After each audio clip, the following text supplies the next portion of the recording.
So what are the causes of corruption? Partial, political causes. That is use of black money in election. तो use of black money in election.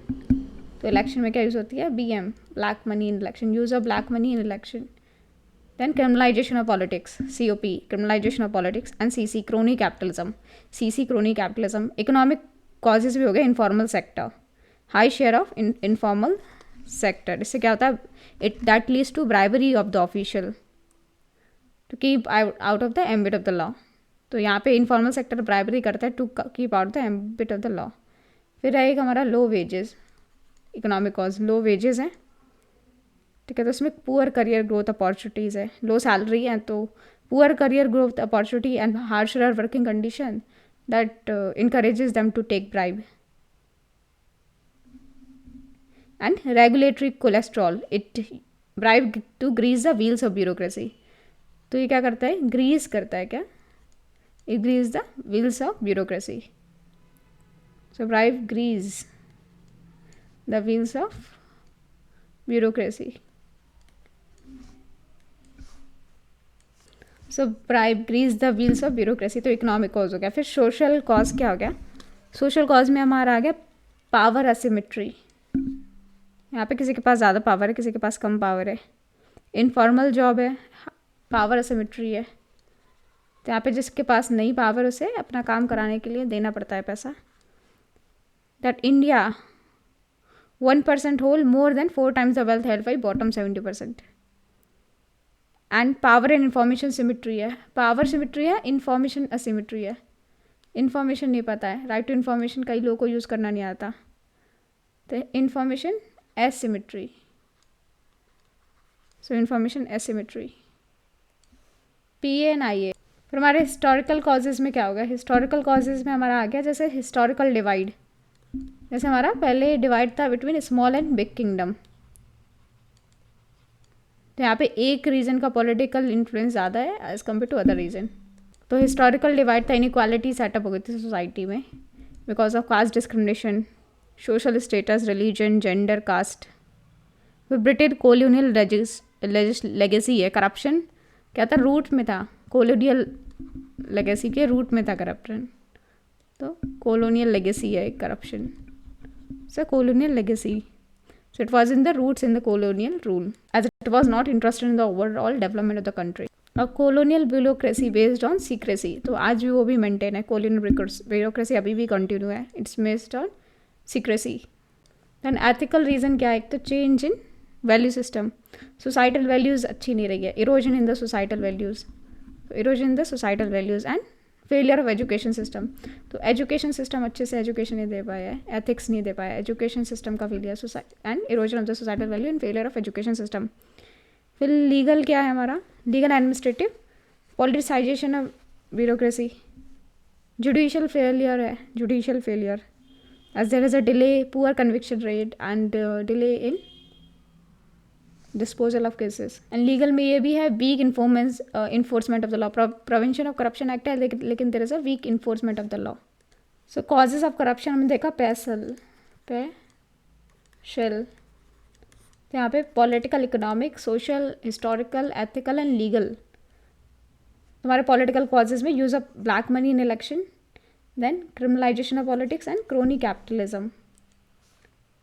So use of black money in public election around expenditure है increase by 400% and 69% जो income होती है political parties is come from unknown sources. Criminalisation of politics अगर देखें तो 2020 as 43% of MP have criminal cases pending against them. 43% जो MP है they have criminal cases pending against them. Crony capitalism, economic reform of 1991 have left to the growth of unholy nexus between politician and businessman. So economic growth of 1991 has led to unholy nexus between politician and businessman. तो हमने पैशल में देखा P से political, E से economic. Economic cause क्या है? There is a higher share of informal sector, then there is a low wages and there is it act as a regulatory cholesterol. So high share of informal sector, this lead to bribery of official to keep out the ambit of the law where compliance is costly and complex. कई बार compliance क्या होती है? Costly and complex होती है. तो officials को बाहर रखने के लिए इन्फॉर्मल सेक्टर को पैसे दे पड़ते हैं because there is a high share of informal sector. So low wages यहाँ पे, poor career growth opportunity and harsher working condition, बहुत ही गंदे से एरिया में रह रहे हैं, यहाँ पे पंखा नहीं चल रहा, तो harsher working condition. Regulatory cholesterol, bribe to grease the wheels of bureaucracy, तो क्या करती है, bribe to grease the wheels of bureaucracy. तो हमारा पैशल फिर हमारा क्या, सोशल कॉजेज़। सोशल कॉजेज़ में हमारा एक हो गया power asymmetry and power information asymmetry, power asymmetry and information asymmetry, PAIA। तो यहाँ पे power asymmetry, informal job, highly unequal society है, रिचेस्ट जो 1% है the whole around 70% of the wealth जैसा है। फिर power and information asymmetry, it lead to the over dependence of the state. Power नहीं है, इन्फॉर्मेशन नहीं है, तो it lead to over dependence on state, resist citizen capacity to demand information from state.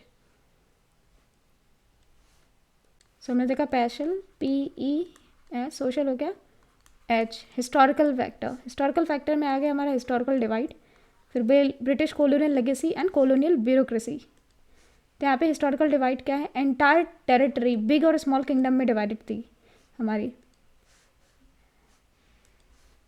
Inequality establish हो गई थी in terms of social status, religion, gender and caste, which gave rise to social level injustice and malpractices. Then British colonial legacy, corruption has it roots in the colonial rule, तो corruption के roots देखे, has it the colonial rule of the past. So British administration, we know that was not interested in the overall development of the country. So all the rural posts were offered to the Indians and the wages were very low and they indulged in the corrupt practices and with time it became habitual. फिर colonial bureaucracy.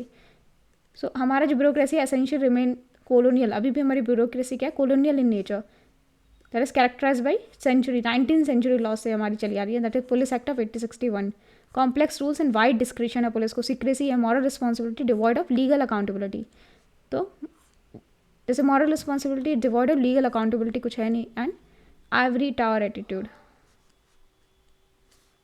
So ivory tower means that is state of privilege और seclusion और separation from the facts and principalities of the real world. तो ये Ivory tower attitude है कि हम सबसे बड़े हैं। So there was a ivory tower attitude. यहाँ पे था culture of secrecy, so there was a culture of secrecy, वही कंटिन्यू है अभी। And poor grievance redressal mechanism, और ग्रीवांस अगर कोई दिक्कत हुई, there is a poor grievance redressal mechanism. अगर लीगल एडमिनिस्ट्रेटिव कॉजेज देखें तो डिस्क्रिशन है इनके पास, there is a lack of oversight and vigilance. तो CBI is treated as a caged parrot, तो there is a lack of oversight and vigilance, CBI is treated as a caged parrot. There is a politicization of bureaucracy, that is there is a punishment posting transfer, जैसे अशोक खेमका का case देख लेते हैं। फिर यहाँ पे judicial failure है, poor conviction rates, delay in disposal of cases, then failed reform, the lack of political will and resistance within the bureaucracy has led to failure of the major reforms like citizen charter, RTI, e-governance.